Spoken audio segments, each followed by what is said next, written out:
ఆ! ఇప్పుడు నువ్వు మరిచిందేంటి? పొత్తు ధర్మం అంటే ఏంటో చెప్పనా? మనం ఎవరితో అయితే పొత్తులో ఉన్నామో, వాళ్ళ గురించి ఎప్పుడు నెగెటివ్‌గా మాట్లాడకూడదు. బయట వాళ్ళు నెగెటివ్‌గా చేసినా కూడా మనకు నచ్చినా, నచ్చకపోయినా మనం పాజిటివ్‌గానే మాట్లాడాలి బయటికి. అది పొత్తు ధర్మం. నువ్వేం చేసావు? వెంటనే రోడ్డెక్కేసి హోమ్ మినిస్టర్ అసలు ఈమెకేం చేతనవ్వట్లేదు. నేను గనక అక్కడ కూర్చుంటే మొత్తం చక్కదిద్ది పెట్టేసేవాడిని.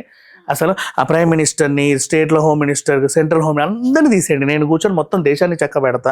అంతెందుకు ఈ ఎలక్షన్స్ అమెరికా ఎలక్షన్స్ అవుతున్నాయి. తీసేయి కమలా హ్యారిస్‌ని, ట్రంప్‌ని కూర్చోమని చెప్పి ఇంట్లో. నేనే ఎళ్లి అక్కడ కూడా చేసేసి అమెరికా అధ్యక్షుడు అమెరికాను కూడా చక్కదిద్దేస్తా. నేను గనక అక్కడుంటే, ఎక్కడుంటే మొత్తం అలా ఎలగబెట్టేస్తా అని చెప్పొద్దు. తాగుబోతు మాటలవి.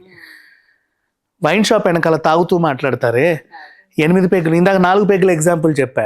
అదే 8 పెగ్గులు పడ్డాయంటే వాడు అలాగే మాట్లాడతాడు. ట్రంప్‌ని తీసేసి నేనే అమెరికాని వెళ్తా అంటాడు వాడు. అట్లా ఉన్నాయి ఈ మాటలు చూడాలంటే.